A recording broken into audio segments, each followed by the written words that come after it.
Buenas noches. Ya estamos acá en el quinto episodio de Salán el Podcast. El día de hoy vamos a estar hablando del Día Mundial para la Prevención del Suicidio, que se celebra por septiembre, pero para septiembre tenemos una sorpresita para todos, para todas.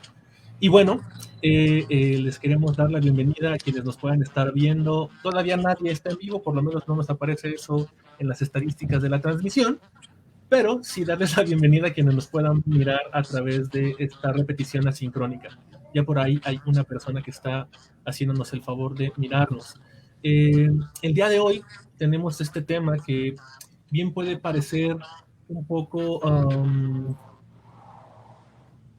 émico, difícil, sensible, Sí, como lo es el suicidio, pues, pero justo no queremos hacer esto, y está por acá mi guioncito, eh, que la manera en la que queremos abordar esto es de la manera más respetuosa posible. No queremos atentar contra la susceptibilidad de nadie que haya pasado por esto o que tenga un familiar o conocido que le haya pasado. Y es por eso que vamos a estar hablando de diferentes posturas.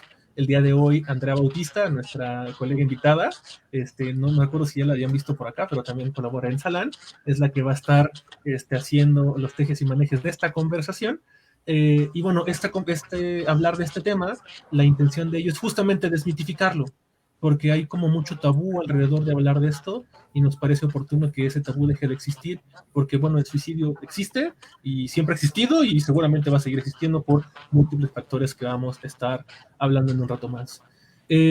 Para ya callarme y cederle la voz a Andrea, antes presentar a Janet, que ya es recurrente por acá. Bienvenida, Janet, espero que estés muy bien.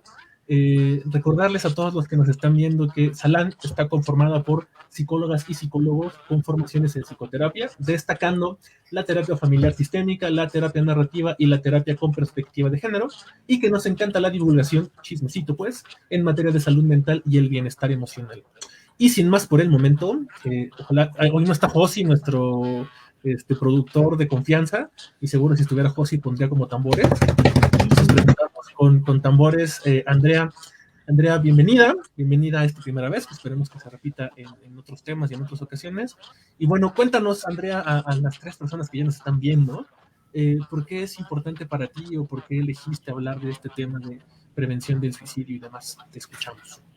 Sí, bueno, primero estamos aprovechando un poquito la fecha de la OMS, ¿no? La fecha de hablar de estos temas que se vuelven populares, que se vuelven como este foco de atención en donde las personas por algunos minutos, por algunos días están como al pendientes, ¿no? En el caso de la prevención del suicidio, pues se han hecho muchos trabajos, se han hecho muchos talleres cuando se encuentra en el foco, ¿no? En septiembre, 10 de septiembre exactamente, Día Mundial de la Prevención del Suicidio, pero de ahí en fuera pues como que se va dejando un poquito. Y entonces el punto del día de hoy de hablar del suicidio viene más que nada con un enfoque preventivo.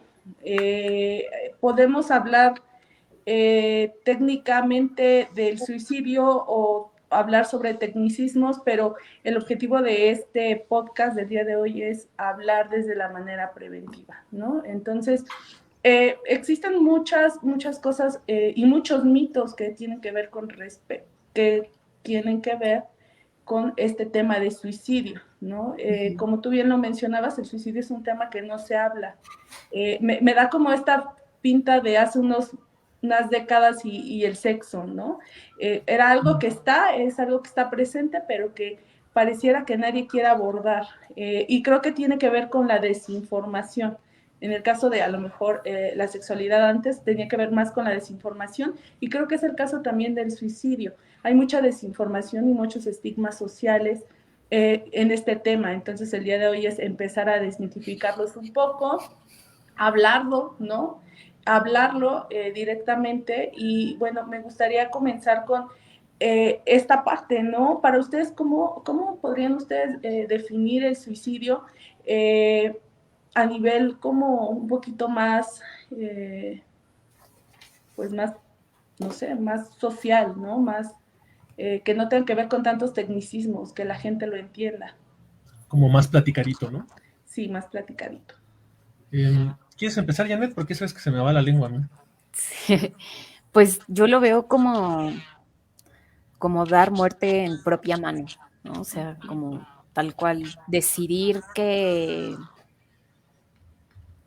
llevar a cabo ciertas acciones que tienen como desenlace la muerte de alguien, la muerte propia, con la intención de justamente causar la muerte. Ujú. No sé si, no sé qué más agregar, creo que así sería. Yo lo que tengo como en la cabeza, Andrea, y te lo platicaba cuando estábamos preparando el guión, he aprendido también, hablado de esto en otros espacios de supervisión clínica, en otros espacios con colegas profesionales, profesionistas de la salud, y de ahí escuché alguna vez una colega que el suicidio es una solución definitiva para un problema transitorio temporal. Ujú. Y me parece que podamos hablar tan desmenuzadamente como sea posible de esto, ayudaría a entender o a respetar que para muchas personas les cuesta trabajo afrontar problemas que bien pueden ser estructurales, económicos, sociales, políticos, y que esto lo escuchaba apenas con otros colegas de Chile que hablaron de esto, Pranas Chile, con Ítalo, con Caro, que a veces el suicidio puede proteger cosas por más contradictorio que suene, porque tal vez el suicidio quiere dejar de doler la dolencia del momento de vida de ese momento específico. Y no es que no quieran la vida, tal vez sí les fascinan los taquitos de pastor con una copita de vidrio, y eso está fenomenal, pero el momento por el que están pasando, uy, es bien tremendo, ¿no? Y entonces creo que empezar a hablar de esto, desmenuzarlo, puede ser de muchísima utilidad. ¿Sabes? A mí me gustaría añadir algo porque digo, creo que se escuchó muy linda lo que tú nos compartes de otro espacio como la solución definitiva, pero más bien, bueno, creo que es una alternativa o una acción definitiva, pero no necesariamente la solución. Bueno, yo cuestionaría, ¿no? Si realmente eso es una solución, porque de que sí es definitivo es radical. Claro. Pero en términos de solución, claro que depende de la percepción, ¿no? O sea, es tal vez a la percepción de justamente la persona que cree que esa es la solución, cuando en realidad no necesariamente, ¿no? Porque ajá, a veces no es que esa persona tenga la facultad de solucionar las cosas o la presencia o la ausencia de esa persona solucione los eventos que están causando tal malestar, tal dolor, ¿no? Y chicos, uno de los conceptos que abarcan la totalidad del entendimiento del suicidio es la irreversibilidad, ¿no? Y esta irreversibilidad se debe a que el suicidio es irreversible, porque culmina con la muerte, ¿no? Y hablamos de muerte cuando hablamos de suicidio. Podemos tomar cualquier decisión, podemos hacer cualquier otra cosa, pero en el caso del suicidio es irreversible, ¿no? Entonces lo haces y ya no hay vuelta atrás. Eso es una de las características que tiene y que lo hace que se ponga en el foco de atención, ¿saben? Y también como en esta idea de a lo mejor mantenerlo como un tabú, porque estamos hablando de muerte también, ¿no? Entonces, cuando hablamos de muerte, estamos hablando, en el caso de las familias con algún integrante suicida, perdón, estamos hablando de un duelo por una muerte violenta, ¿no? Entonces, ahí también se hace otra situación bastante complicada. Claro. Me gustó su definición de suicidio. Una de las características que también tiene el suicidio es que es multifactorial. Hace rato Janet comentaba, pues el suicidio es matarte y ya, ¿no? El suicidio es terminar con tu vida. Pero la característica principal del suicidio es que es un proceso, no es algo que yo tome una decisión y lo haga. Existen muchas teorías que hablan con respecto a esto, pero la que se ha posicionado como la que abarca más cosas es que es un proceso, ¿no? Que empieza desde la ideación, la conducta, la intención, el proceso y termina con la culminación en algunos casos, ¿no? Entonces, esto es uno de los mitos que podríamos comenzar a platicar, ¿no? Y es que solo el suicidio está decidido, el suicida está decidido a morir, ¿no? Y el suicida no avisa cuando lo va a hacer. En realidad sí está avisando, solamente que las señales a veces no las alcanzamos a identificar, porque empieza al ser un proceso, va a empezar y va a tener como cierta, ¿cómo se dice? Como cierta foquitos, ¿no? ¿no? Sí, cierto seguimiento que nosotros debemos de identificar. Pero bueno, estos de los mitos lo vamos a ver más adelante. Me interesa un poquito seguir más en las definiciones de suicidio y la importancia, ¿no? La importancia de poder platicar el día de hoy de ello. Yo les comentaba hace rato, para mí es preventivo, ¿no? El poder hablar este tema. A lo mejor 2, 3 personas, 5 nos escucharán y después lo replicarán y después lo releerán. Y esto nos ayudará a que la información llegue a más personas, ¿no? En materia de prevención. Sí, Janet. Andy, sí, ahorita que dijiste esto del proceso, los múltiples factores que pues en algún momento estaremos como desmenuzando, sabes, a mí me late mucho, yéndome principalmente al tema de por qué es tabú, por qué cuesta tanto trabajo hablarlo, ¿no?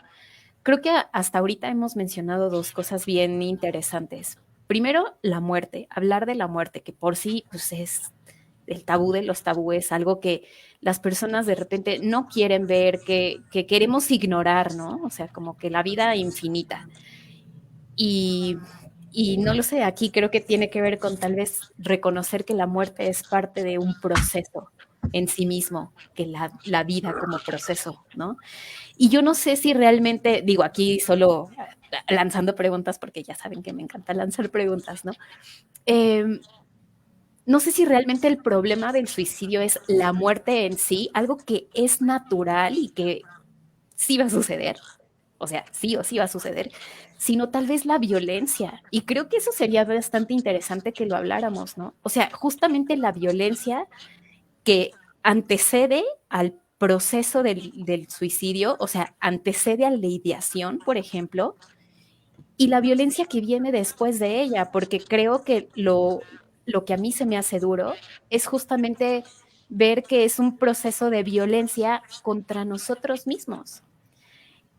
Y bueno, o sea, en cuestión del suicidio, eso es lo que a mí sí me impacta, ¿no? Saber que llevamos a cabo conductas, ideas, pensamientos en mi mente, no me estoy fundamentando en lo que yo creo del suicidio, que justamente nos lastiman a nosotras mismas, ¿no? Justamente con a veces la intención, eso, yo no sé, pues, pero en mi mente, en mi experiencia también acompañando a personas con ideación suicida, pues eso, lo que quieren es que dejar que duela, lo que sea que está doliendo. Entonces estamos hablando de un sistema violento, no necesariamente de la persona, ¿no? Sino de todo lo que hay allá rodeándole. Sí, y que no sé si, o sea, me quedo pensando, y que ahorita estoy muy influenciado por esto que escuchaba de la gente de Chile, colegas de terapia narrativa, es que no sé si también aquí está atravesado una cuestión moral judio-cristiana que salvaguarda la vida ante todo momento. Y entonces no sé si sirva decir que la vida está sobrevalorada, que vivir está sobrevalorado cuando se está acabando el agua, cuando hay una guerra nuclear a la vuelta de la esquina, cuando, bueno, ahorita el peso estaba más fuerte que el dólar, ¿no? Pero temas de desempleo, temas de adicciones, temas de seguridad pública, ahorita que estoy haciendo trámites para temas de salud con seguro popular o gratuidad. O sea, la vida es complicada, pues. Ah, claro. Es un pedo la vida. Hablar de muerte, podamos abordar el tema de la muerte para dignificar la vida. Y justo lo que he escuchado, lo que me ha tocado acompañar, es que quieren que quieren dejar que duela. Y el asunto es la única manera, o como si el suicidio fuera una voz que seduce, como, claro, si te matas, si te avientas a las vías del metro, si te metes pastillas, si te cortas las venas, y que, ojo, este no es un tutorial para que suiciden, y no estamos apelando que hagan eso, parece que esta vocecita te quiere convencer de que con eso se va a acabar. Y pues sí, tal vez tú ya no lo vas a sentir y vas a tener cierta paz o redención, no lo sé, pero el problema puede seguir. Y no sé si también esta cosa de la muerte como que le hacemos el feo y que lo huimos a todo momento, es también como algo de lo que deberíamos de estar pues hablando, ¿no? De manera más natural y de manera más coloquial ahora con la pandemia y demás, ¿no? Pero bueno, estas son posturas de nosotros para poder hacer conversación. ¿Qué nos puedes decir tú? ¿Para dónde podemos llevar la conversación? Estábamos por tocar lo del tema de la definición y distinción entre ideación, intento y pensamiento, y que tal vez eso pueda ayudar a prevenir, ¿no? Que la intención de este espacio es eso, que sea preventivo, ¿no? Sí, estoy escuchándolos y ahorita que tú, Humberto, mencionabas esta parte de la religión, que es otro tema, imagínense, ¿no? O sea, si de por sí el suicidio tiene tanto tabú, se omite al hablarlo Alimenta por el esta tabú, ¿no? moralidad o por estas cosas que se pueden pensar, si le metemos religión, olvídalo, ¿no? Porque existen muchas religiones, existen también muchas, ¿cómo se dicen? Como Creencias, pues sí, creencias ideologías. que no nos permiten a lo mejor hablarlo de manera, no sé, hasta científica, pero me gustaría como dar un dato curioso con respecto a esto de la religión y el suicidio, y es que el suicidio más famoso en la religión católica es el de Judas, ¿no? Entonces, desde la religión estamos hablando sobre el suicidio. Él lo hace para redimir sus pecados en este caso. Y aquí ya a nivel un poquito, bueno, ya un poquito más actual y en lo contemporáneo, el suicidio en la religión católica podría significar un pecado también, ¿no? Porque Dios te da la vida, Dios te la quita, tú no te puedes quitar la vida de propia voluntad. Entonces, todas estas cosas que también tienen que ver o que están como pareciera en mezcolanza con el suicidio, ¿no? La religiosidad se tiene que hablar también cuando hablamos de suicidio, claramente, ¿no? Por estas creencias que se tienen de ello. ¿Qué piensan, chicos? Sí. Yo, perdón, papá, pero yo siempre voy a culpar a la religión. Bueno, no siempre, pues, pero a veces ayuda. Está padrísimo cuando nos ayuda y nos nutre y nos da luz y nos da guía, pero a veces no. Y solo culpabiliza, solo machaca, solo oculta, ¿no? Y creo que ahí es cuando me pronuncio muy en contra. Sí, sí, y es que creo que se toca un tema que tal vez podemos ahondar más adelante en ello. Pareciera que quien se suicida no es lo suficientemente fuerte para afrontar la vida. Y el asunto, por lo menos como lo entiendo, es un asunto que no tiene que ver con fuerza, fortaleza o capacidades psicosociales para enfrentar la vida. Tiene que ver con que la vida es dura.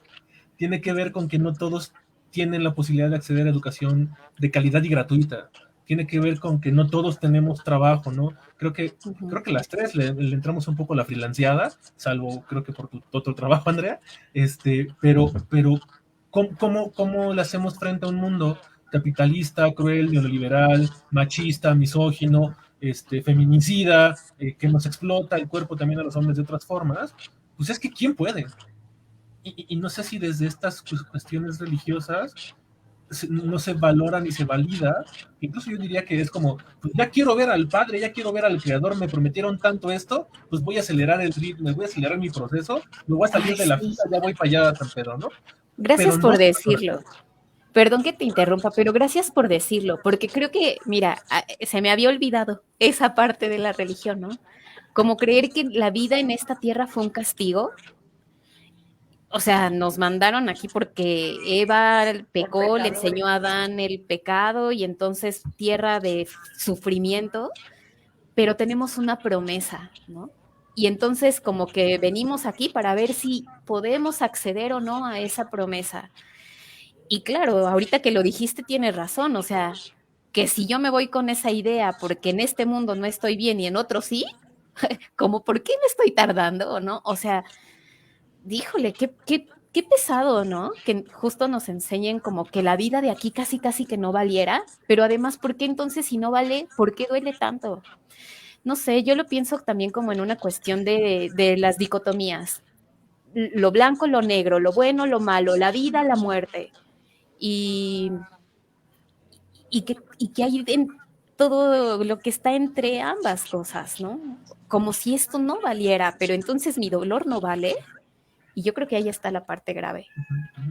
Y antes de continuar, para que no se me olvide, porque a veces se me olvida o se nos olvida quienes guiamos, quienes nos están viendo, si tienen comentarios, si tienen preguntas, pueden ir dejándolo en los comentarios. Más adelante tendremos un apartado para preguntas y respuestas, y eso también nos ayudará a interactuar con ustedes quienes nos están viendo. Pues Andrea, tú dinos cómo notas esto, va en función de lo que se tenía preparado para hoy, para lo que también te estás preparando tú. Es ¿Cómo que escuchas esta esta disertación? No, es que te digo, hablar de suicidio en realidad, podemos hacer 5 capítulos más si quieren, ¿no? Porque apenas estamos hablando de un aspecto que tiene que ver con la religión, y de la religión nos podemos quedar ahí y desmenuzarlo mucho tiempo, ¿no? Pero les quería dar como otro dato curioso, si mi memoria no me falla, porque esto ya como que se me vino a la mente, es que existen muchos suicidios muy famosos, y esto tiene que ver también con las épocas y con el tipo de contexto social, porque ahorita también nos vamos a meter en la parte social, en la parte política. O sea, imagínense, el suicidio, ya les dije, es complicado hablarlo. Métele religión, métele política, olvídate, ¿no? Se vuelve aún más complicado. Y es que otro de los suicidios más famosos es el de Aristóteles o Sócrates. Ayúdenme ahí por ahí. Los comentarios que nos llegan. Los que nos están viendo o los que nos... Perdón, profesor, perdón, Jimmy, a mi profesor de filosofía le he fallado. Lo siento. Sí, ahorita yo estoy segura que es Sócrates, pero no quiero errar porque ya saben cómo son las redes, ¿no? Es decir, ¿cómo que no sabes, no? Y también me pueden colgar por esto, pero este suicidio muy famoso donde toma cianuro, ¿no? Y dice... Toma cicuta, ¿no? ¿Cómo? Toma cicuta, creo. Y cicuta, según sí, Google, exacto, perfecto. es Sócrates. Sí, es Sócrates, cicuta, ¿no? Y también uno de los suicidios más famosos. Tenemos muchas... en esa época el entendimiento del suicidio era diferente, ¿no? Ahí todavía no había esta parte católico-judeocristiana. Entonces, él se suicida con esta idea de, pues ya lo hice todo, ¿no? Ya. Quiero agregar algo, porque ahorita digo, a lo mejor, yo no sé si esto se puede considerar, o sea, que en mi terminología eso es suicidio, pero no, creo que no se ha hablado así. Díganme quién fue el que dijo, y sin embargo se mueve, que justamente hablaba del sistema solar y la Tierra, que no gira. ¿Descartes? ¿No Descartes? No. ¿Santo Tomás de Aquino? No. Esto, híjole, que aquí nos estamos evidenciando nuestra ignorancia. Pero no importa, no lo justamente fue quien hablaba del sistema solar, de que la Tierra no es plana. ¿Galileo? Y así. Galileo, yo creo, ¿no? Sí, creo que sí, Galileo. Que recuerdo le obligan a decir como, no, o sea, justamente creo que la iglesia le dice como, no, lo que tú estás diciendo, esto está en contra de lo que sabemos como institución que gobierna, y entonces bebe algo, que creo que ahí sí era cianuro o algo así, bebe algo, pero en forma pública. Y justo al parecer, según recuerdo, igual y estoy inventando, discúlpenme, pero se oye buena la historia, porque justo al momento antes de beber lo que sea que le dan a beber, él dice, y sin embargo se mueve, ¿no? Y entonces muere. Pero, digo, yo no sé, a mí no me lo enseñaron como que eso era suicidio. Él se causó su muerte, pero lo empujaron. Y creo, o sea, para mí eso es el suicidio. O sea, la persona lo hace, pero se ve empujada en ocasiones, ¿no? Porque las demás personas solo vemos, solo estamos ahí y estamos haciendo algo realmente para evitarlo. Bueno, espero que ahora sí. O sea, desde nuestra labor, desde nuestro lugar, pues hacemos justamente lo que podemos para evitarlo, ¿no? Pero, o sea, creo que ahí es un suicidio muy descarado, donde la sociedad solamente ve, donde la sociedad le dice, tienes que hacer esta acción y ya, ¿no? Pero bueno, ya, termino mi comentario. Y bueno, es que sí, ahorita dimos datos random del suicidio, que a lo mejor un poquito que nos vamos acordando, ¿no? Como en realidad el suicidio ha estado desde siempre, desde toda la vida, ¿no? Pero no se habla de él, entonces ahí es una de las cosas que intentamos con este podcast comenzar a trabajar, ¿no? El hablarlo, el conversarlo, porque eso nos va a ayudar a la prevención. Y me gustaría que fuéramos o que empezáramos a platicar de esto, ¿no? ¿Cuál es la importancia de prevenir? La prevención podríamos abordarla desde a nivel primario, ¿no? Hemos hablado, o desde las ciencias de la salud se habla de la prevención primaria, ¿qué es esto?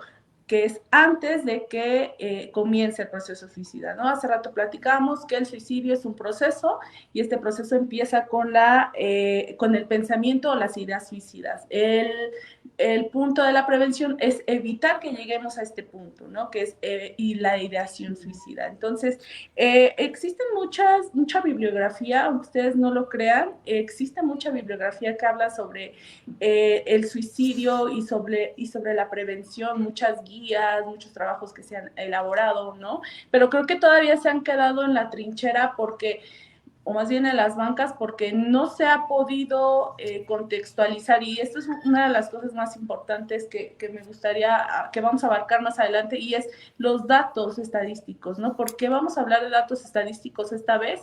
Porque es importante identificar a la población en riesgo, ¿no? De esto nos los van a dar los factores de riesgo que vamos a platicar más adelante, porque es importante saber quiénes son las personas que están en riesgo de generar o de tener ideación suicida para hacer acciones preventivas, ¿no? Entonces, regresando a esto de la prevención, lo primero y lo más importante es la detección de los factores de riesgo. Hay mucha bibliografía, les decía, pero los podemos dividir en individuales, ambientales, sociales, ¿no? En los individuales tenemos los factores biológicos, los factores genéticos, en los ambientales podemos agregar a la familia, y en los sociales, esto que Humberto hace rato comentaba, ¿no? Las políticas, el acceso a la educación, el acceso a la alimentación, todos estos factores que contribuyen a esta parte del descontento, ¿no? Esta inconformidad, esto que me va a llevar a pensar que a lo mejor no hay salida. También existe... Sí, dime, Janet. Perdón, pero qué perro. O sea, ¿realmente podemos prevenir que haya ideación suicida? Pensando que es multifactorial. Es que pareciera una misión imposible, ¿no? Y que no sé si pensando, poniendo como desde estos estudios, estos datos duros, creo que eso también ayudaría a despersonalizar y a descentralizar que el problema no son las personas que deciden suicidarse, y que creo que aquí compartimos muy bien eso nosotras tres.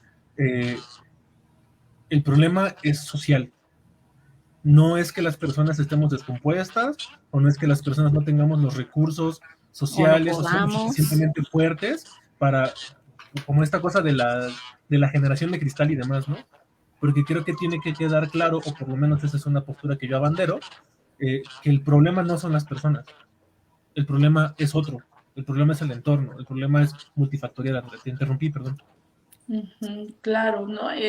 Sí, Janet, o sea, híjole, y ya me dejaste sin palabras, ¿no? Agüita, es que la verdad se agüita decir, se tiene que hacer tanto para prevenir el suicidio, pero creo que también motiva, porque hay mucho campo, ¿saben? O sea, hay mucho campo, hace rato fuera de cámaras les comentaba a mí me interesa mucho el poder hacer evidente a los actores sociales que tenemos como eje principal en la prevención del suicidio, ¿no? Estas personas que están encargadas desde la niñez, ¿no? Desde la protección de las niñez, desde puestos de poder, puestos políticos, ¿no?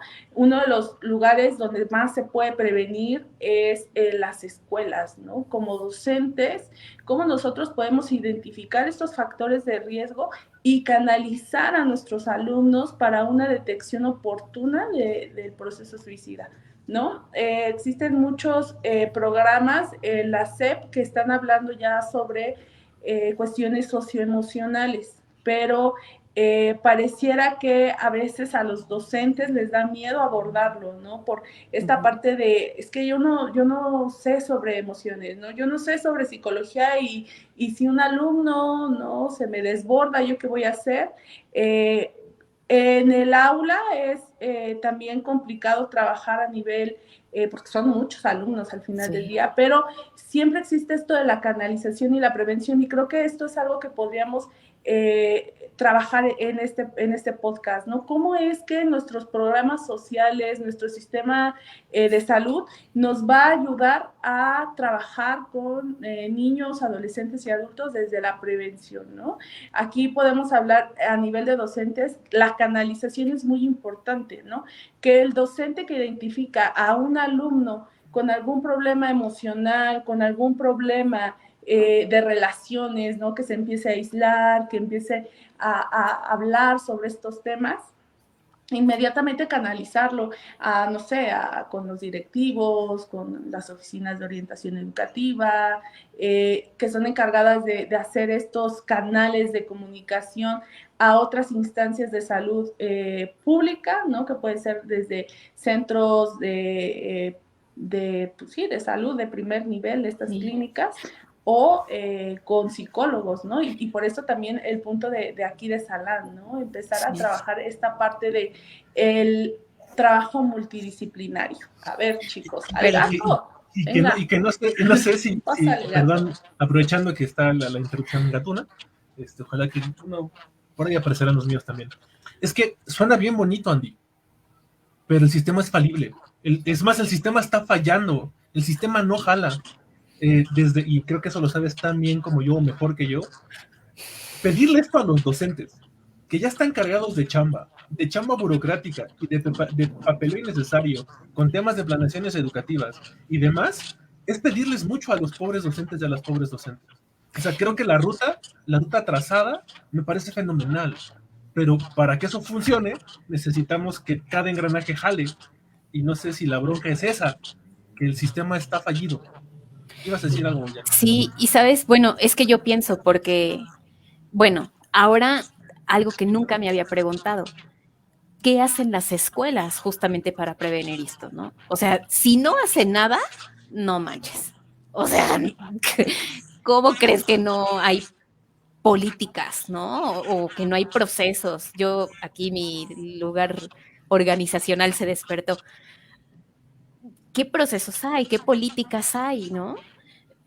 Ojalá se estén hayan establecidas, y si no se estén estableciendo, como decir, profesor, no te quemes, no te impactes, no te choques.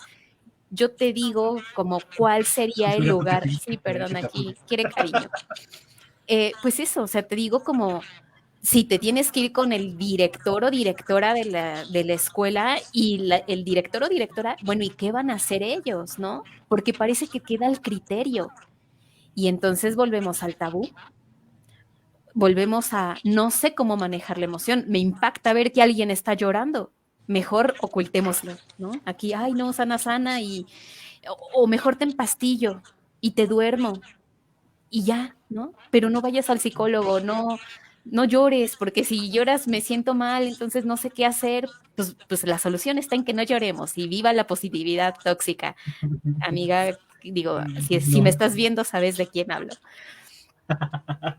Pero... Nombres, queremos nombres. Erendía, aquí anda. Sí, o andará. Antes de que puedas responder, Andy, me hiciste acordarme, Jan, de esto cuando lo hablas, de que claro que tenemos que legitimar las emociones. Y eso viene desde la casa, desde la cultura del hogar y desde la escuela básica impartida por el Estado. Perdón si sueno comunista, ¿eh? Ya ves que escribir libros. Pero me dejaste pensando en algo que le leí, le hacían una entrevista a Humberto Maturana hace algunos años, y él agregaba 3 derechos a la Carta de Derechos Humanos. Dentro de esos derechos estaba irme de un lugar en el que no me siento cómodo sin dar explicaciones, derecho a equivocarse, y no me acuerdo cuál era el otro derecho, pero le agregaba 3, y me parece que por ahí también deberíamos de tener el derecho a sentirnos mal, derecho a no poder, derecho a sentirnos rebasados por la escuela, por la academia, por la titulación, por los noviazgos que no jalan, porque no encontramos trabajo, porque la tesis está viendo la chingada, el proceso de titulación por tesis está muy cañón. Entonces no sé si es desde ahí, Andrea, que a lo mejor ahí podemos hacer la prevención, validando la humanidad y la complejidad de las sensaciones y de las emociones de la gente. Y ahí solamente estaríamos hablando de un factor protector, que sería abarcar lo individual, ¿no? Y faltaría como esto de lo biológico, lo ambiental, lo social, pero creo que todos los caminos nos llevan a la prevención y cualquier cosita que se haga siempre suma.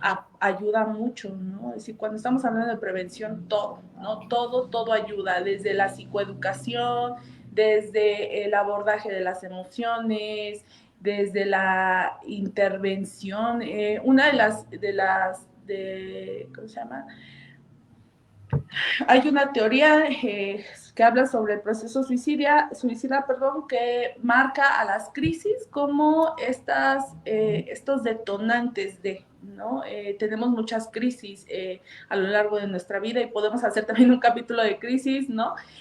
Las crisis de desarrollo, ¿no? Cuando pasamos de la niñez a la adolescencia, de la adolescencia a la adultez temprana, media, chalala, las crisis que tienen que ver con duelos o con muertes, ¿no? Cuando se muere un familiar, un amigo, separaciones de pareja, ¿no? Que pueden ser estos detonantes de las ideaciones suicidas o estos detonantes de las conductas suicidas, ¿no? Yo ya tengo una ideación y a lo mejor pierdo mi trabajo y con esto, esta crisis me lleva a hacer una conducta suicida, ¿no? De a lo mejor tengo esta parte de esta acción, la acción, ¿no? Del pensamiento a la acción.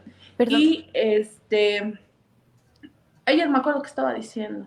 ¿Para qué iba? ¿A qué iba? ¿A qué punto iba? No sé, esto es lo rico del podcast. Perdón, yo quiero aprovechar la interrupción. Sí, a ver. Porque hemos hablado de un proceso que me quedó claro, inicia en la ideación, en el pensamiento. ¿Cuáles son las otras etapas, Andy? Ok. Existen también muchos, ¿cómo se llama? Autores, ¿no? Pero en general empieza con la ideación, el pensamiento, sigue con los planes, ¿cómo lo voy a hacer?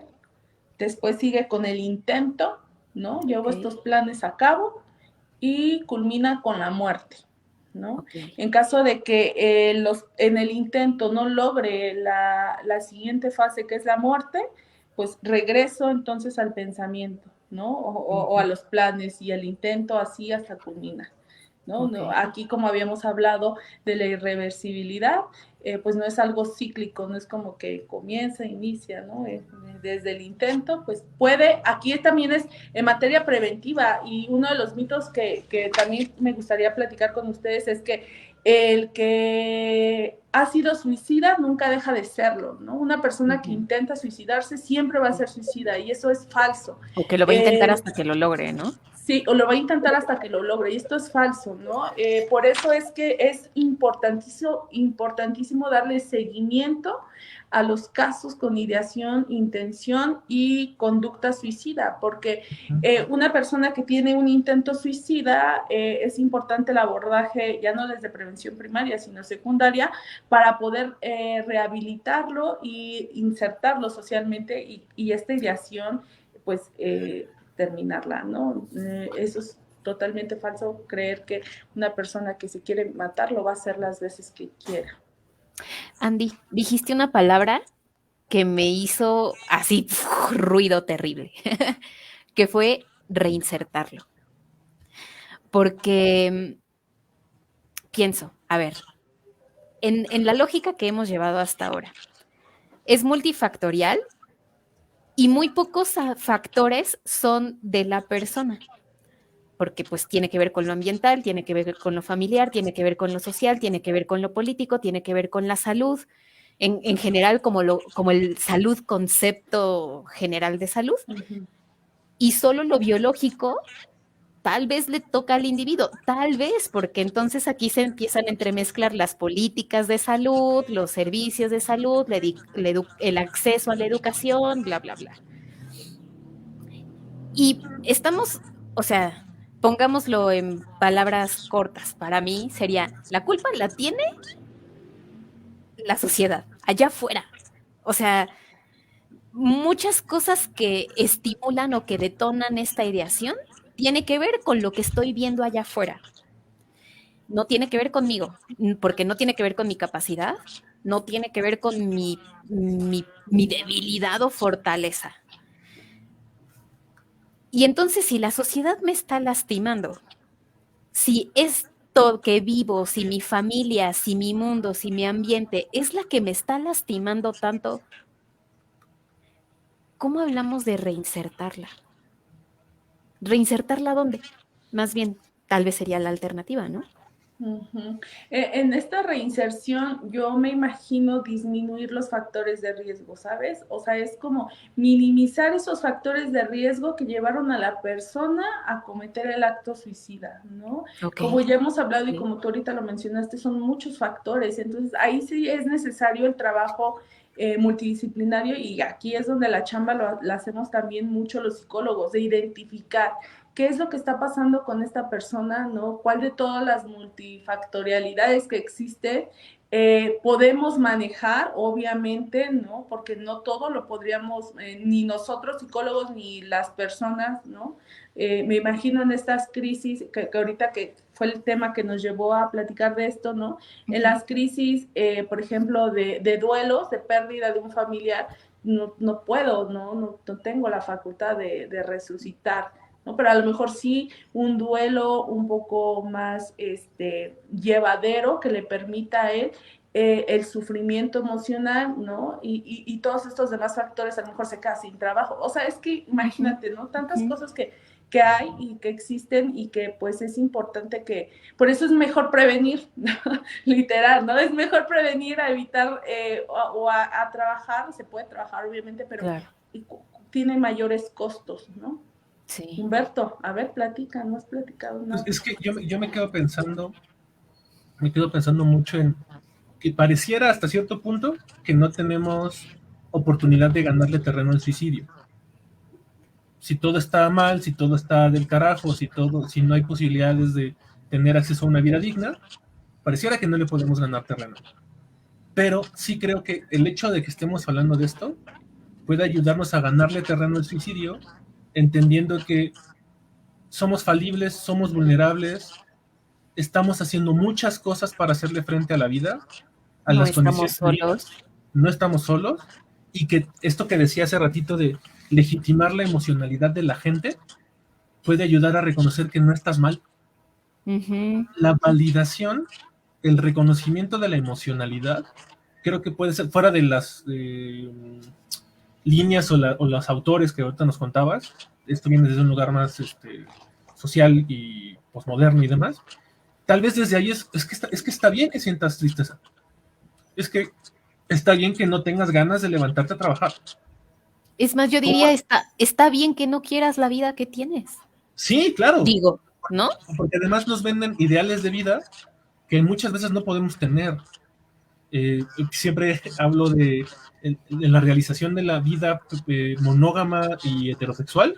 Es la esposa, el esposo, la casa tipo Infonavit en las afueras de la Ciudad de México, con tu perro, tu gato, el jardín, la camioneta y la Coca-Cola de 2 litros en la mesa. Porque pareciera que esa es la escena de la realización de vida. ¿Y cuántos hemos salido de lugares que no tienen nada que ver con eso y con muchísima dificultad estamos accediendo a otro tipo de realización de vida? En una de esas, porque ya llegaremos, espero que el tiempo nos dé, llegaremos a estos factores de riesgo que estamos hablando, como zonas rojas de inseguridad, de delincuencia, adicciones, etcétera. Muchos logran salir de ahí, pero también el factor social interaccional puede tener mucho peso para, pues es que no lo hice bien, es que no logré ser lo que mi papá o mi mamá quería, es que erré 5 veces seguidas en entrar al posgrado, es que no me he casado, es que no he sido madre, es que no tengo el cuerpazo, es que, ¿sabes? Y entonces, no sé si justo, y que no me muevo de ahí, perdón por ser tan terco como cierto presidente de cierto país de Latinoamérica, es que el problema no es la persona. El problema viene de la interacción de la persona con el mundo. Y el mundo no está siendo amable con las personas. no está siendo amable con la niñez, no está siendo amable con la juventud, no está siendo amable con las personas de la tercera edad. Y ya no hablemos de disidencias afectivas, disidencias sexuales, infancias trans, etcétera, ¿no? Mujeres, hombres no heteronormados, etcétera.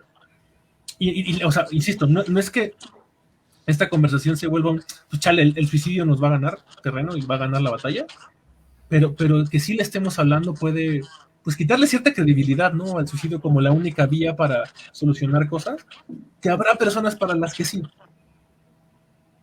Y habrá ahorita, personas... Perdón, Humberto, perdón, que pensé que habías terminado. ¿Ya? ¿Sí? Bueno, voy. Entonces, es que ahorita que estabas hablando sobre esto de legitimar la emoción, fíjense que en los datos estadísticas del INEGI del 2021, las personas o el género que más se suicida son los hombres, ¿no? Así yo quiero verme bien la estadística, ¿no? Porque hice mi tarea y saqué los números. Los hombres de 15 a 29 años son los que tienen más riesgo suicida, con un 16.2 por cada 100,000 hombres, ¿no? En 2015 teníamos un 12.4 por cada 100,000 y ahora en 2021 un 16.2. La cuarta causa de muerte en hombres, ¿no? La primera es accidentes, la segunda es... la primera, perdón, homicidios, ¿no? Que tienen que ver con esto del narcotráfico, ya saben, ¿no? La segunda, accidentes, ¿no? Que incluye automovilísticos, etcétera. COVID y suicidio. Wow. Entonces, legitimar, ¿no? Las emociones. Hemos hablado en otros espacios sobre cómo los hombres han estado socialmente estigmatizados y socialmente reprimidos, ¿no? Para poder expresar estas emociones. Entonces, creo que es coherente los datos con esta parte emocional, ¿no? Y de ahí, pues, les doy a ustedes dos la palabra y ya estoy en el punto 0, entonces voy a apagar mi cámara un momento y... Ok. Ah, claro, la pila. Sí, la batería. Sí. Ahorita, si me ven mirar para abajo un poco en esta pausita, es que justo hace tiempo llegó a mis manos, creo que esta revista ya no se edita, es la revista Defensor, revista de derechos humanos. Este número lo tengo de marzo de 2014 y este número en específico es de masculinidades por la igualdad de género. Y recuerdo que aquí, estoy tratando de encontrar como el artículo, justamente hablaba de, creo que fue en ese año o en la periferia de ese año, más o menos, que fue esta crisis económica en España. Y leía que en España, frente a la crisis económica, hubo una alza tremenda de suicidios en hombres. Cuando se hace la investigación, se dan cuenta de que los hombres que se habían suicidado tenían gastos de seguros médicos. Y entonces, un poco el factor género y el factor que implica ser proveedor y que implica ser el padre de familia y que implica ser el protector y el salvador, pudo haber incidido, o por lo menos el artículo dice eso, incidido en que decidieran suicidarse para acceder a las primas de dinero, dejar bien cubiertas a sus familias por lo que restaba del tiempo, pero ellos ya no estaban. Y entonces eso fue, a España le fue muy mal en esta crisis económica. ¿Cómo le hacemos frente a esa situación para prevenir el suicidio? En mi cabeza es, hablemos con los hombres y decirles, oye, güey, relájate 2 rayitas tantito. No sé si eso sea legitimar la emoción, pero sí hablar de, oye, o sea, no tienes por qué dejar a tu familia desamparada sin tu presencia. Pero el suicidio de estos hombres cuidó a su familia, por contradictorio y por paradójico que suene. Porque, y justo desde esta influencia... Lo que deseas de proteger. Claro, el suicidio sirve para algo. El suicidio puede ser una respuesta a algo que está atravesada por la moral, que está atravesada por un montón de cosas, pues sí, emocionales. Sí, o sea, valora algo. Claro. Entonces, ¿qué pasaría, quienes nos están viendo, qué pasaría si le preguntamos a las personas qué valora el suicidio? ¿O qué trata de cuidar el suicidio?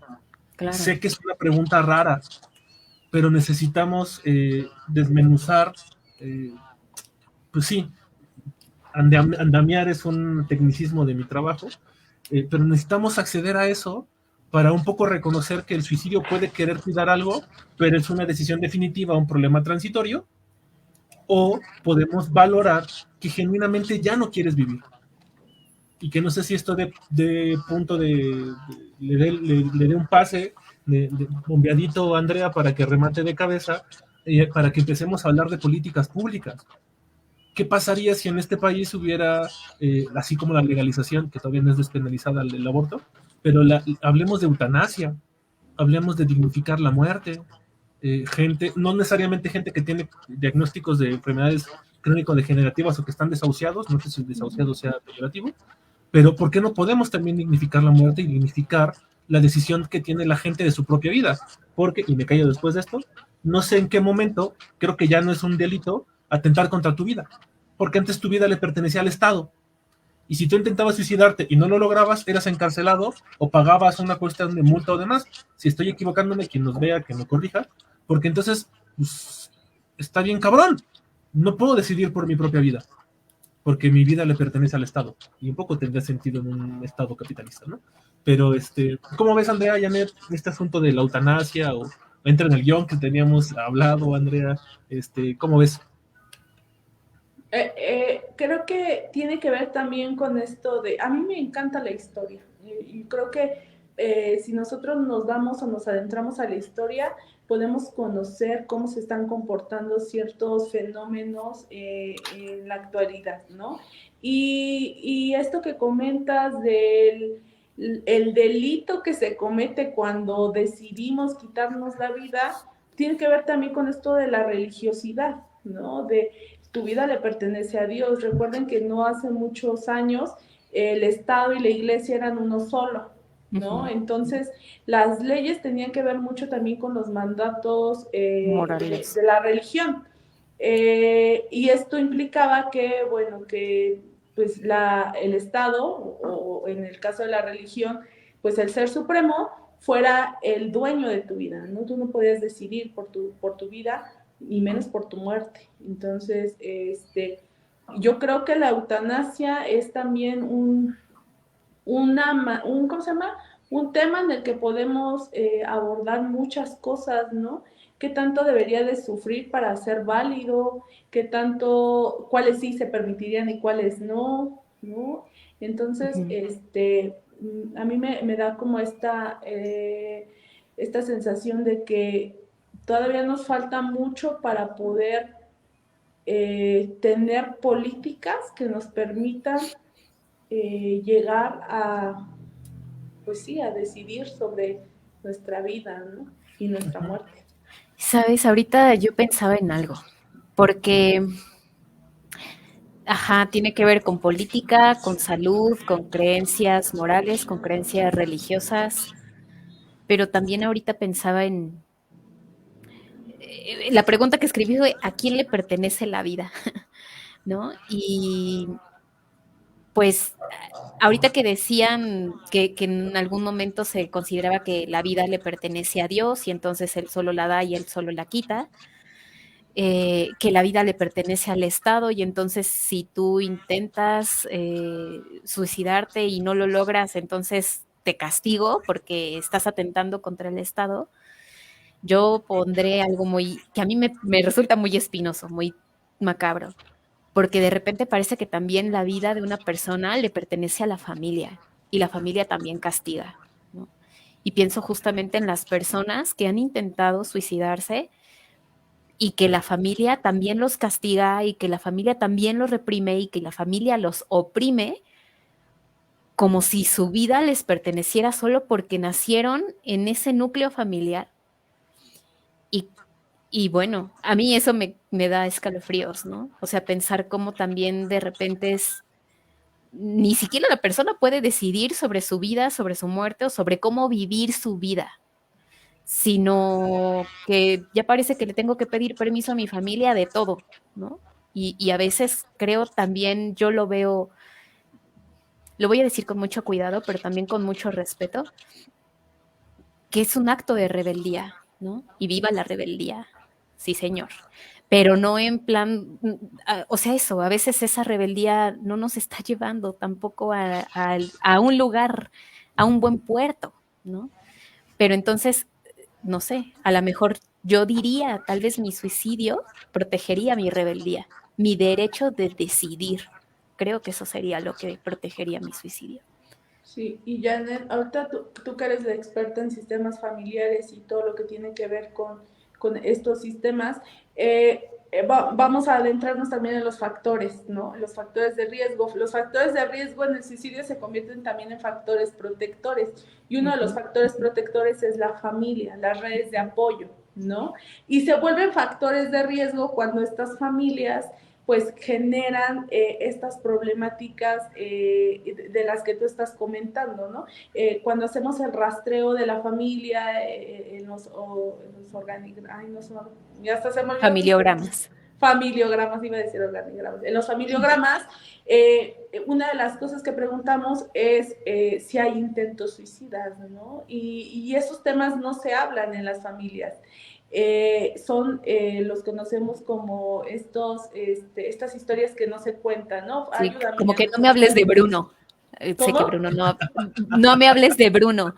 Bruno no lo intenta, pero ajá, el secreto familiar. El secreto familiar, ¿no? Se convierten en secretos familiares, y también ahí podemos empezar a abordar algunos de los mitos del suicidio, ¿no? Pues no hay que hablarlo, ¿no? Pasó, pero nadie habla de eso. Y entonces esta manera como tú decías, de rebeldía, pues empieza a ver como una cosa tremendamente inmoral, ¿no? Tremendamente mala, ¿no? Y entonces las siguientes generaciones pues tienen como esta carga también. Sí, sí, pues mira que ahorita ya nos estamos acercando, siento que un poquito más a mi terrenito, que eso, que como terapeuta familiar, ¿de qué hablamos cuando hablamos de suicidio? ¿No? Me encantó la pregunta, por cierto. Porque mira que a veces me he encontrado con otras colegas que cuando nos toca un caso de suicidio, de ideación suicida o algo así, es como de, ay, ¿qué hablo? ¿Cómo lo digo? Es más, ¿nombro suicidio o no? ¿Cómo se come esto, no? ¿Cómo le hago para que además, porque no solo lo tengo que comer yo, sino que también lo tenemos que digerir juntos aquí? Y entonces es aquí yo lo vería como tener mucho cuidado porque el curita más fácil es sonriamos. Vamos a hacer que, justo, ya no vamos a hablar de esto, ¿no? Porque si no lo digo, no existe. Entonces, no te voy a decir que sigue existiendo para mí esta posibilidad. Y entonces, si se trata de que no lo hable, pues vámonos a jugarle a la positividad tóxica y vamos a jugarle que le voy a echar ganas y vamos a jugarle a que la vida es bonita, vale la pena porque la gente me ama y con eso debo estar suficientemente contenta, ¿no? Y no. Entonces, creo que ojalá hubieran más familias que fueran como a terapia, ¿no? Para hablar involucrándose como parte de este proceso, como parte de un factor, el ¿qué tenemos que hacer nosotros? ¿Qué tenemos que arreglar? Porque algo sucedió con uno de los integrantes de nuestra familia. Y que la familia lo colocara también en su responsabilidad, ¿no? Decir como, conozco a alguien que amo y lo intento. ¿Qué puedo hacer yo? ¿O qué he estado haciendo yo tal vez también? Porque justamente colocamos muchas veces el problema en la persona, ¿no? ¿Por qué para la persona no está siendo suficiente mi amor? Y entonces es como, ufale, ahí ya vemos justo uno de los, yo diría, bueno, creo que en tus palabras, Andy, no sé si lo estoy haciendo bien, pero ese es un factor familiar, ¿no? Un factor de riesgo. Creer que mi amor tendría que ser suficiente para que la otra persona sea feliz en el mundo, ¿no? Cuando a lo mejor mi forma de acompañarle en esta vida es que no está siendo respetuosa justamente en los sentires o en los otros ambientes o en los deseos o en las expectativas que hemos depositado en esas otras personas. Yo me voy mucho al tema de las expectativas. Perdón, ya hablé mucho, pero solo quiero cerrar esta idea, ya que mencioné las expectativas. Porque cuando estaban hablando de los datos duros, de cómo es que los hombres es como la cuarta razón por la que mueren y demás, pensaba como en la carga, ¿no? El peso como responsables de la familia, muy entre comillas para los que no me estén viendo, pues todo el peso que tiene que ver como tú tienes que estar bien y de ti depende del bienestar de tu familia porque eres el proveedor principal y entonces si no le estás armando, pues no mereces vivir, ¿no? Y, y ahora pensaba también en, no sé si tengamos este dato, no lo investigué muy mal por mí, pero sé que han habido muchos casos de suicidio o de intentos de suicidio en adolescentes y niños. Y creo que eso es algo que también tenemos que hablar sí o sí en este episodio. Porque a mí lo único que me hace pensar es qué carajos estamos haciendo con las expectativas que tenemos. ¿Por qué un niño, un adolescente, se siente tan presionado? ¿Por qué? Para creer que lo único que tiene que hacer es morir, ¿no? O sea, entenderé un poco que justo los hombres que se sienten tan presionados por llevarle tal dinero a su familia para que su familia esté bien, pues lo hagan, porque pues son parte de las presiones que vivimos. Entenderé también que una mujer a la que, no sé, pero que tenga que ver con una ruptura de pareja, crea que no merece vivir porque como mujer está fallando. Pero aquí sí me dejo como, me quedo sin palabras, ¿no? ¿Qué estamos haciendo con los niños y con los adolescentes? ¿Qué mensajes les estamos dando yo como sociedad para que no tengan tal vez una idea distinta, ¿no? Ujú. Y ya. Janet, creo que aquí quiero hacer como dos puntos en esto del suicidio del adolescente y del niño. El primero es esto de yo lo llamo la adultosincrasia, ¿no? El minimizar los problemas de los niños, el creer que un 8, un 10 no es nada, ¿no? Porque los problemas reales son los de los adultos, ¿no? El que mis compañeros no me hablen, el bullying, un factor muy importante para esto del suicidio en adolescentes y niños, ¿no? Estos factores que parecieran poquito, ¿no? No tan importantes para los adultos, para los niños y adolescentes se vuelven el eje de su dolencia o de su malestar emocional, ¿no? Entonces, esto por una parte, ¿no? Y por la otra concuerdo mucho contigo, una de mis frases favoritas es que los adultos estamos encargados de las infancias y es un trabajo colaborativo, ¿no? O sea, nosotros somos los encargados de que haya infancias felices, ¿no? Infancias y adolescencias sanas. Entonces, ¿qué estamos haciendo nosotros como adultos para que un niño llegue a esto del proceso, ¿no? Al proceso suicida? Por eso es que yo mencionaba al inicio el papel que tienen las escuelas como bastante fuerte, ¿no? A mí me gustaría que si hay docentes que nos están viendo, o si hay maestros a nivel primaria, secundaria y bachillerato, que consideren que ellos son una de las principales personas que pueden ser agentes de cambio y que pueden hacer esto de la prevención desde el aula, ¿no? Desde la escucha, desde la detección, ¿no?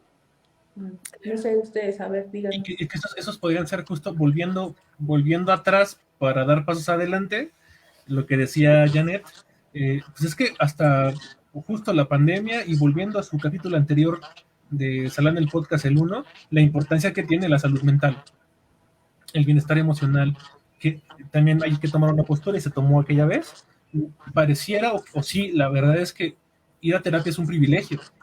Muy pocas personas tienen la oportunidad de quitarse 200 pesos, 300 pesos, 800 pesos de su dinero de la canasta básica para ir a terapia. Claro. El Estado está rebasado en centros de salud o en hospitales que puedan atenderlos, ¿no? Dan citas bien espaciadas. Si eso no está cubierto por el Estado y si las familias no tienen la economía para poder acceder a terapia, bueno, ahí ya la llevamos de pierde, pero reconociendo que es importante esto y que se volvió importante a través de la pandemia. Y lo otro que decías, Andrea, me parece valiosísimo, que como factores protectores, tú lo mencionabas así, es que también pensemos en términos de estilos de crianza y que la educación en términos de procesos de enseñanza-aprendizaje o procesos pedagógicos también tienen que cambiar y tienen que adecuarse a los nuevos tiempos, porque no faltarán docentes de la vieja escuela que aún crean que los niños con los niños y las niñas con las niñas, y una niña no es posible que haga las cosas que es un niño y demás, y eso solo perpetúa roles de género y perpetúa un montón de otras cosas, ¿no? Entonces, pensando, y voy a ocupar esto de manera bastante alevosa, que puede ser bien importante que antes de que terminemos, eh, hablemos de los mitos, que nos cuentes sobre los mitos alrededor del suicidio, Andrea. Y mientras tú nos cuentas eso, yo voy a apagar mi cámara y voy a servirle croquetas a mi gato porque está chillando porque tiene hambre. Entonces, cuéntanos sobre los mitos, Andrea, y ahorita vuelvo después de alimentar a mi gato. Vale, sí, vámonos, porque sí nos estamos como yendo poco a poco, pero creo que es importante que podamos platicarlos de esta manera como más minuciosa, ¿no? Desde muchas perspectivas, porque así también nos permite empezar a generar criterios de este tema tan importante, ¿no? Ya hemos platicado a lo largo de este en vivo sobre los mitos del suicidio, más específicos, ahorita los voy a ir mencionando uno por uno. El primero es: el suicida está decidido a morir, ¿no? Ya habíamos platicado esta situación, ¿no? Una persona que ha pensado o ha intentado suicidarse, se cree que lo va a intentar hasta lograrlo, y por eso entonces no debería de ser una persona en prioridad en cuanto a los servicios de salud, ¿no? Esto es a lo que nos lleva este suicidio, ¿no? Empezar a estigmatizar, a discriminar a las personas que han tenido ideación o que han intentado suicidarse, ¿no? Y al contrario, lo que necesitamos es comenzar a trabajar con este tipo de población. Janet. Claro. Sí, ahorita que dijiste de estigmatizar, yo me volví a la parte de familia, ¿no? Y justo creo que a veces cometemos el error de desconfiar, de tratarles como si no pudieran justamente. Y creo que por el contrario es allí cuando debemos escucharles más, no escucharnos a nosotros, sino empezar a realmente verles a ellos, realmente escucharles a ellos, porque de otra manera nada más estamos nutriendo el problema. Claro, y va de la mano con, ahorita que estamos mencionando, va de la mano con el siguiente mito del suicidio, que es: quien haya sido suicida nunca dejará de serlo, ¿no? Pareciera que tienen cosas similares, ¿no? El suicida está decidido a morir y quien ha sido suicida nunca deja de serlo, y creo que la única distinción que yo logro identificar de estos dos mitos es un poquito a nivel preventivo, ¿no? ¿Cómo vamos a abordar la prevención? En el caso del primer mito es abordar o enfatizar que la persona que tiene ideación suicida o ha tenido una conducta suicida es una persona en prioridad de atención de salud mental, de salud social, ¿no? Pero también muy importante, hemos dicho que el suicidio es multifactorial, ¿no? Entonces, si continúa esta crisis o si continúa esta falta de manejo de todos los factores que están interviniendo para que la persona piense en quitarse la vida, pues va a continuar, ¿no? Claro. Si no lo abordamos, entonces va a continuar. Por eso es importantísimo comenzar a trabajar con esta población. Perdón, y te iba a interrumpir, Andy, porque ahorita me acordé que justamente esto es algo que se trabaja mucho igual desde la terapia familiar. Quiero aclarar algo para las personas que no me conocen desde el lugar de terapeuta familiar, ¿no? O sea, hablar de terapia familiar tiene un apellido, que es terapia familiar sistémica, y entonces me voy al enfoque sistémico, ¿no? Que tiene que ver con no solamente mirar a la persona, sino mirar el contexto y los diferentes ambientes y las relaciones que tiene con cada uno de estos. Entonces, desde allí hablo cuando me pongo en este lugar de terapeuta familiar sistémica. Y justamente recuerdo mucho que en mi proceso de formación como terapeuta decían esto. A veces, por ejemplo, parte de la terapia familiar y su historia fue porque empezó a trabajar con adolescentes que estaban en un lugar de reinserción, se me fue el nombre, pero ¿Rehabilitación? pongámosle rehabilitación. O sea, es en una institución donde las personas colocadas o miradas como problema van para que las curen y entonces puedan regresar a su sistema familiar, ¿no? Y se daban cuenta que la clínica era muy buena, era muy efectiva, porque las personas se curaban muy rápido, nuevamente muy entre comillas, y al momento de regresar al sistema familiar, reincidían en el problema, llámese adicción, llámese delincuencia, lo que sea, ¿no? O ideación suicida, tal vez. Y entonces era como, a ver, espérate, ¿por qué? O sea, ¿por qué si hacemos aquí un buen trabajo? ¿Por qué si las personas sí salen, sí muestran cambios en este ambiente? ¿Por qué cuando regresan no? Y justamente fue como, es que tal vez es el ambiente o la relación que tienen con ese ambiente, ¿no? Y bueno, solo un poco para abonar a este mito de lo que tú mencionabas, o sea, justo hay que trabajarle en lo que rodea a la persona, no solamente en la persona. No se trata de que la persona se tome chochos y ya. Se trata de que trabajemos tal vez sí en contener, tal vez, pero también en evidenciar lo que no se está mirando, lo que no se está diciendo. Claro. No sé, Humberto, si quieres comentar algo de estos dos mitos o nos vamos con el siguiente. No sé El cuánto que tiempo sigue. tenemos. Tenemos, Unos yo 15. creo que ya tendríamos que estar acabando, pero tú tranquila. Además no tenemos preguntas, ahorita podemos ver qué podemos hacer al respecto, pero yo creo que es importante terminar con los mitos y de ahí podemos pasar al siguiente segmento. Ok, perfecto. Bueno, entonces nos vamos con el siguiente mito. Solo las personas con trastornos mentales son suicidas, ¿no? Se considera, o uno de los mitos es, solo los que tienen depresión se van a matar, o solo los que tienen ansiedad o trastorno bipolar, ¿no? Se asocia mucho los problemas mentales con el suicidio, ¿no? Entonces, esto es un mito que hay que empezar a trabajar porque entonces, si yo no estoy diagnosticado, no soy una persona como con una red flag que pueda tener acceso a la prevención, ¿no? Ahí habría que comenzar a platicar de que no necesariamente los trastornos mentales van a generar un proceso suicida. Al contrario, yo considero, porque les digo, factores protectores, factores de riesgo van muy de la mano, ¿no? Si tenemos una persona con depresión que ha sido diagnosticada adecuadamente y medicada adecuadamente, puede ser un factor protector en vez de un factor de riesgo. Entonces, ahí hay que hacer mucho énfasis en que cualquier persona, ahí también como que a veces da un poco de cringe, ¿no? De cualquier persona puede suicidarse en realidad, ¿no? Sí. Vale, silencio Sí, sin palabras. Vámonos Sí, ¿no? con la siguiente.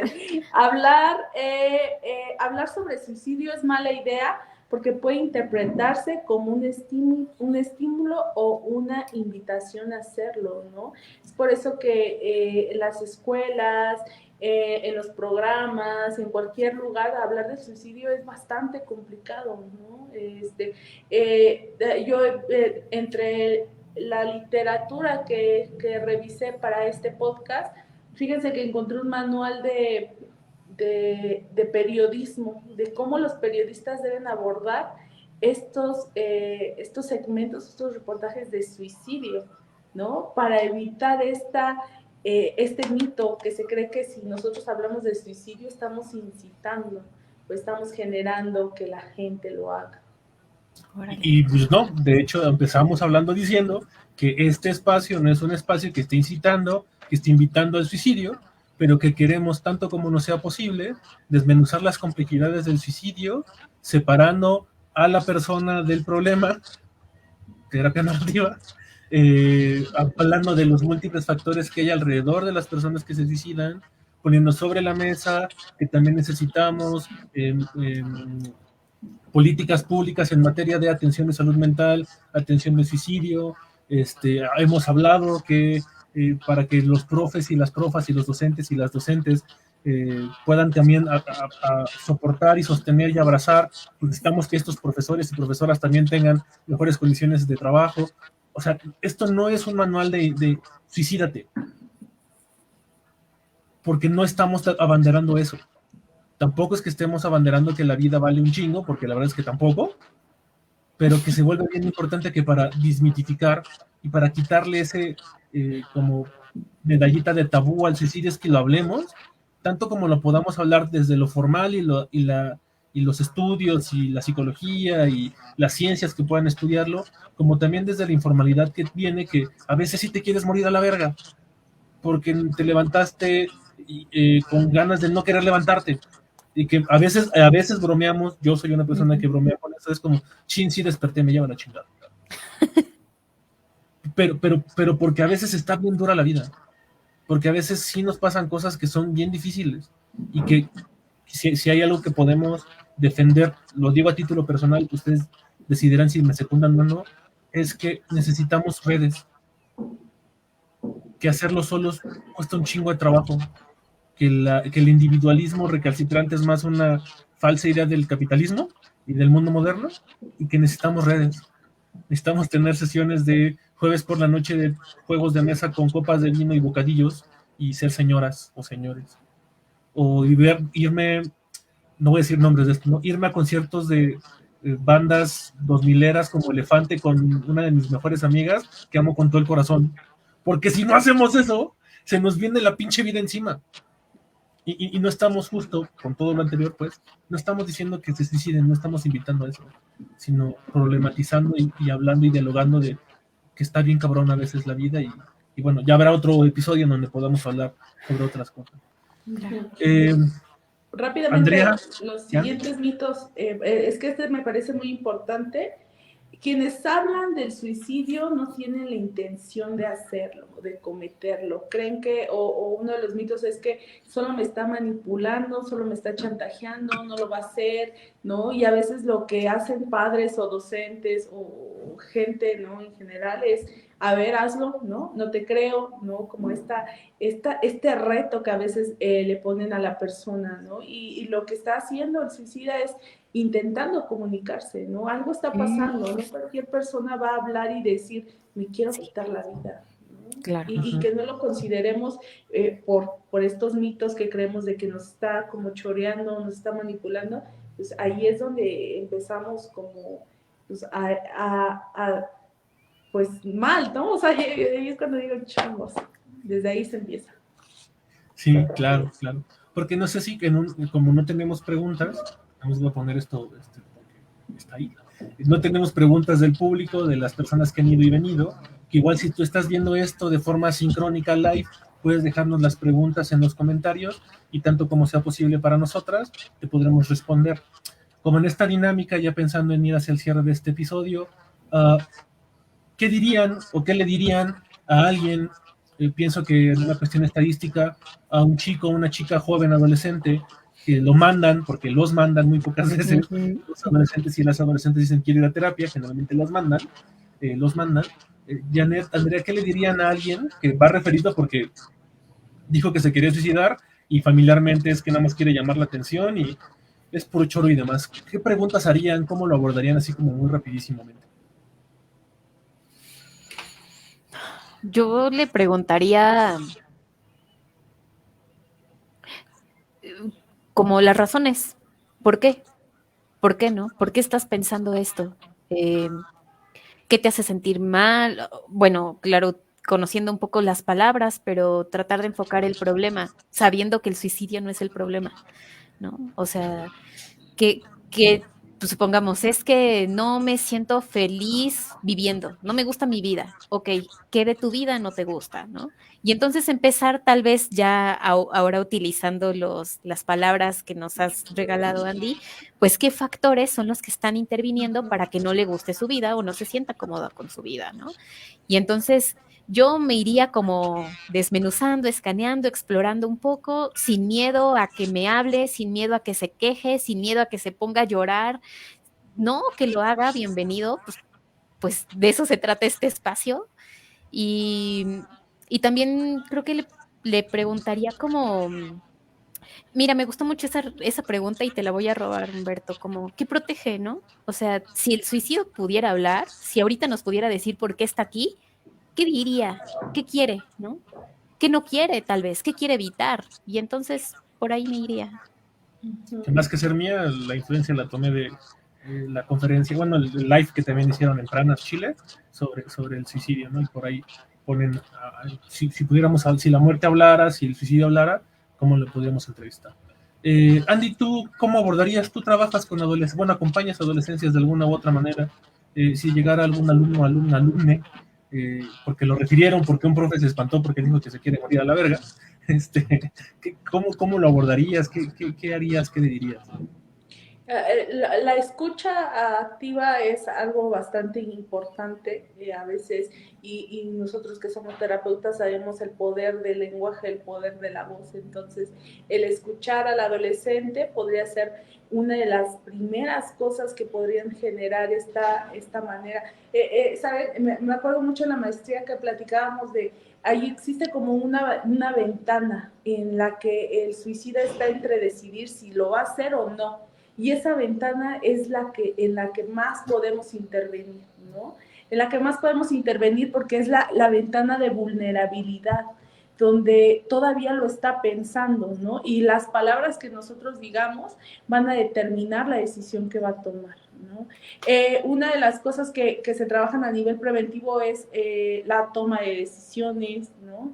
La creatividad pareciera como bastante cosa mínima, pero la creatividad, si hablamos de creatividad, estamos hablando de resolución de problemas de manera diferente, ¿no? Entonces, cuando estamos tomando la decisión de suicidarnos, estamos hablando de una toma de decisiones y la creatividad es algo muy importante para evitar el suicidio, ¿no? Sí. Los proyectos de vida, también factores protectores como pueden ser redes de apoyo, ¿no? Comenzar a identificar qué es lo que va a proteger a este adolescente de que no se quite la vida y canalizar, ¿no? Muy importante la canalización, muy importante también que podamos identificar que a veces como docentes, como psicólogos, ¿no? Hemos hablado que es multifactorial, no podemos con todo, no podríamos con todo, no podríamos abarcar la totalidad del fenómeno.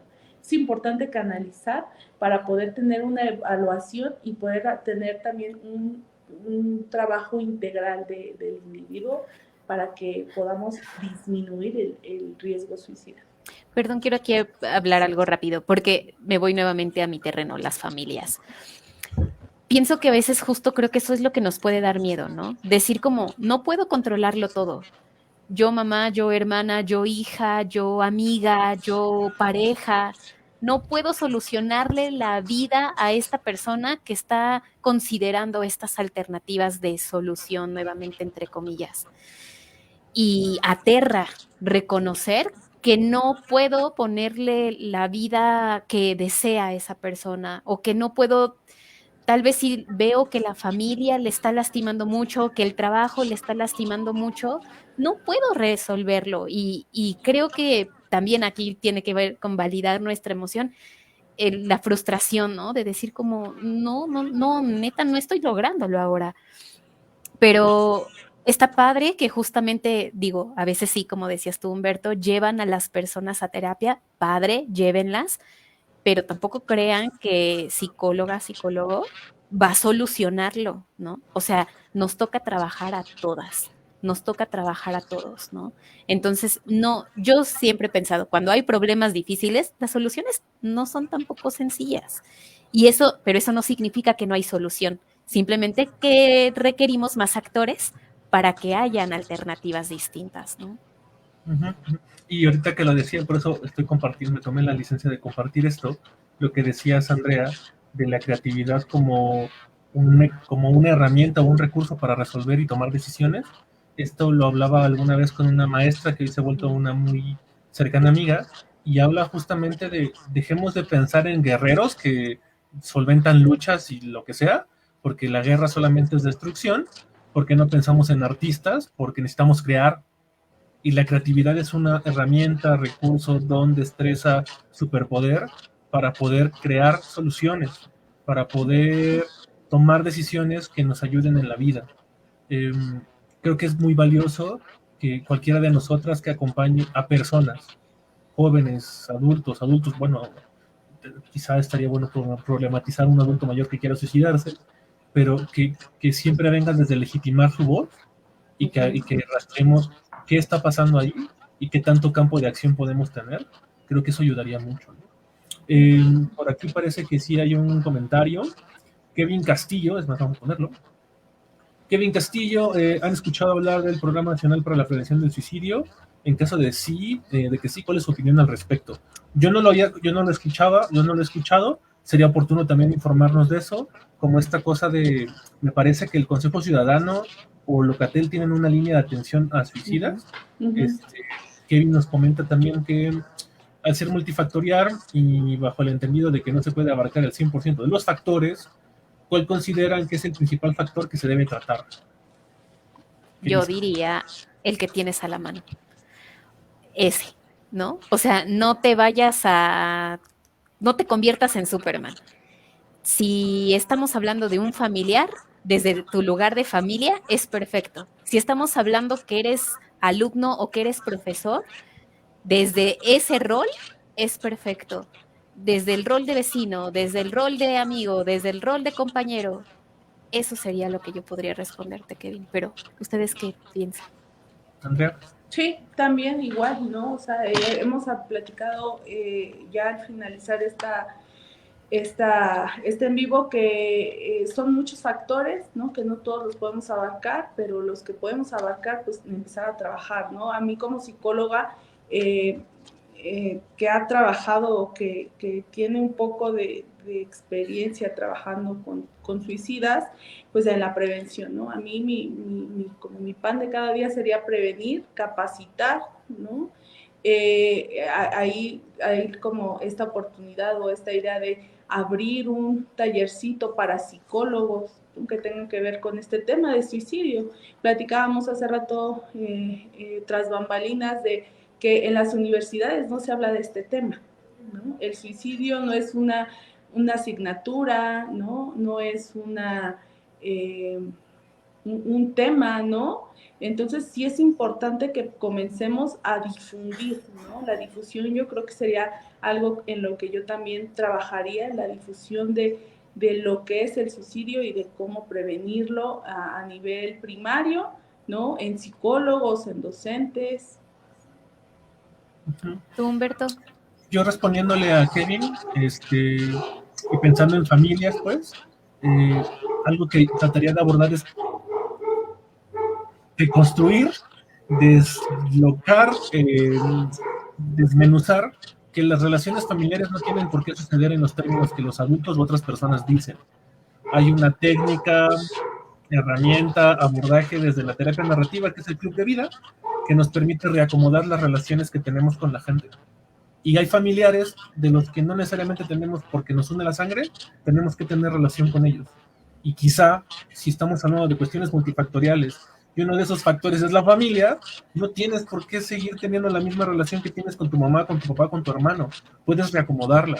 Y tal vez en algún día podemos hacer un en vivo del club de vida y desmenuzarlo y hablar de ello, porque puede ser una herramienta bastante poderosa para no sentir que estamos atentando contra lealtades de la familia, que estamos haciendo algo malo, que está mal no querer a mi mamá o a mi papá, porque otra vez se atraviesa la cultura, otra vez se atraviesa la religión, y a veces también se vale emanciparse de la familia. Grados de emancipación, no puedes ir a agarrar tus cosas y te vas, pero sí puedes emancipar el corazón, la cabeza, emancipar los afectos, ¿no? Eso se lo podría decir al buen Kevin Castillo, que gracias, salvaste la sección de las preguntas y respuestas de este en vivo. Ya estamos casi rayando en la hora y media de transmisión. Me gustaría empezar esta despedida diciendo que me quedo mucho con una cosa también de la terapia familiar sistémica, me corriges, Janet, si no es así, que es la función del síntoma. ¿Qué función tiene el suicidio o hablar de suicidio o hablar de muerte? Porque a lo mejor desde ahí podemos hacer algo y desde ahí podemos hacer un tallercito o un curso para otros colegas que quieran hacer esto, porque para algo está ahí. Claro. ¿Qué función tiene la idea suicida? ¿Qué función tiene la intención? Pues ya si lo logra, pues no sé si haya terapeutas que trabajen con ouijas, y si no, dirían, una de mis maestras diría, si no lograste suicidarte, ni para eso sirves, ¿no? Entonces aprovechemos que no lo lograste. Con eso me quedaría un poquito. Ustedes, Andy, Janet, ¿con qué se quedarían de esta charla, de esta conversa? Yo quiero decir algo que no mencioné y me parece bien importante. Hablar del humor. quiero pedir una disculpa si han visto que me he reído en algunos comentarios, pero creo que también se vale hablar de la importancia del humor y de repente también tomarnos estos temas tan fúnebres, tan que impactan con un poquito de humor, porque creo que eso relaja. Entonces yo me voy a, hablemoslo, sí, hablemoslo, metámosle comicidad al asunto, porque creo que eso le resta poder. Y a lo mejor entonces podemos aquí desde estos nuevos lugares, riéndonos un poco de la situación, riéndonos un poco de la tragedia, riéndonos un poco de los problemas y de lo que creemos que pueden ser soluciones, también podemos cuestionarlo. Y entonces sí, construir y transformar estos factores de riesgo en factores protectores. Claro. Yo sí traía aquí en las notas 2 que 3 chistes del tema, pero preferí no decirlos. Creo que con lo que yo me voy a quedar en este en vivo es la oportunidad que se le dio bueno, que se aperturó en Salam para hablar de este tema. No en cualquier institución te dejan hablar del tema, no en cualquier lugar puedes hablar del tema, ¿no? Somos chidos. Entonces, yo me siento somos muy... institución, ¿para qué te mentimos? Somos nosotros. Yo me siento muy... ¿sabes? O sea, y estamos igual hablando de prevención, ¿no? Yo con esto ya hice mi check-in de prevención en estos momentos y me voy muy satisfecha de que se abran este tipo de lugares y de espacios para platicar estos temas, ¿no? Que ojalá que en algún momento que alguien, ¿no? necesite o que requiera la atención, ¿no? Hay que poner mucho hashtag suicidio para que cualquiera que se meta en Facebook y ponga suicidio, le salga este video, ¿no? Este video y sería bastante importante para poder prevenirlo, ¿no? El hablar, lo hemos dicho, como que mi palabra clave es hablarlo, ¿no? A veces hablar de las cosas que no nos gustan, pues es incómodo, pero desde la incomodidad. Merece la pena totalmente. Sí. Y ahí poner como hashtags o algo para que el algoritmo nos mande para quienes lo quieran taguear y demás, que nos vean. ¿Tienen algún trabajo, algún taller, algún proyecto en puerta al que quieran invitar a la gente, Janet, Andrea? Sí, yo estoy aquí trabajando, les decía, desde la parte preventiva, ¿no? Un taller un taller para docentes, ya hicimos en el bachillerato donde yo trabajo, ya nos dieron la oportunidad de aplicarlo a docentes, entonces ya tendríamos esta segunda réplica, ¿no? Para docentes ya ya externos, que pudieran tener interés en cómo abordar estas problemáticas, y un taller muy importante para psicólogos, ¿no? Por esta deficiencia que yo veo en que no se habla del tema en las licenciaturas y en algunas maestrías. Sería muy importante también dar como un abordaje material, bibliografía, ¿no? Donde nosotros como psicólogos podamos tener como al menos pues conocimiento, de qué estamos hablando, cómo lo vamos a abordar, ¿no? Desde nivel preventivo, obviamente, ¿no? Porque pues ya sabemos que en psicología existen muchos modelos, ¿no? Y cada modelo tiene pues su manera de abordar ciertas problemáticas, pero desde nivel preventivo nosotros cómo podríamos trabajarlo. Ok. ¿Tú, Jan? No, pues yo les invito a que vayan a terapia, aunque sea una vez al mes, aunque sea una vez al año, pero vayan.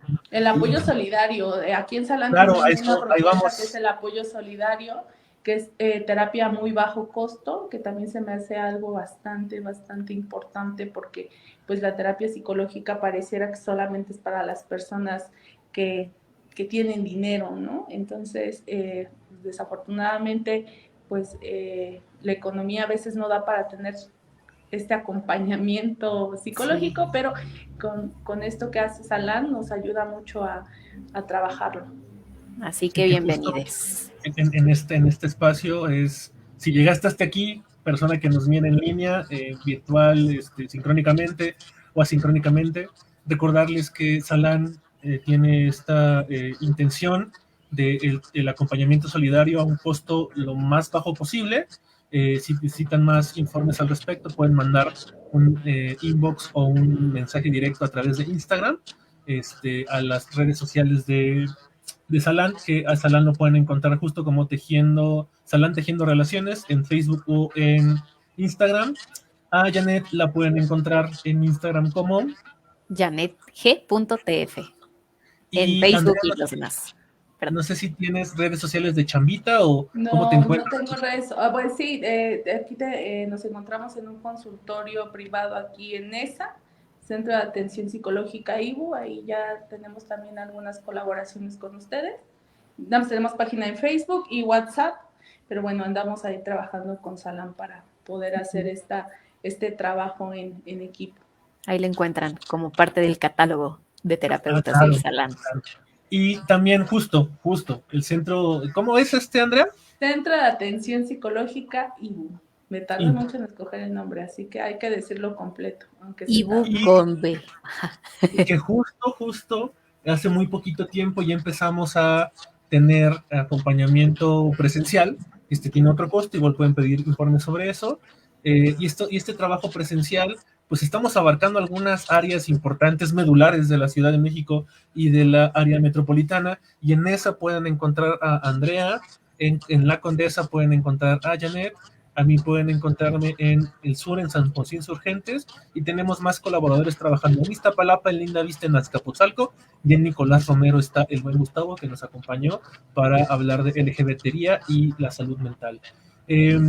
Pues nada, ya solamente quedaría decirles que el próximo capítulo de Salán del Podcast se estrena el 9 de septiembre, y aunque nosotros ya sabemos de qué va, todavía es una sorpresa decirles de qué va porque necesitamos confirmar al invitado. Sí. Entonces, por ahí ya lo solté en algún capítulo anterior. Me falta hablar con este señor para que me diga que sí le va a entrar y que no se le cuadrapee en las agendas, pero dejémoslo como una sorpresa para cerrar esta primera temporada de Salán del Podcast. ¿Algo más que les gustaría mencionar, compartir, Janet, Andrea? Nada, un abrazo. Un abrazo a todas también. Abrazos por allá y bueno, pues nos andamos viendo ahí en el consultorio, en línea o presencial. Muchas gracias a quienes nos vieron. Los vamos a dejar con un videito sobre los otros colaboradores de Salán, sobre algunas pequeñas reseñas y nos vemos el 4 de septiembre. Vámonos. Adiósito.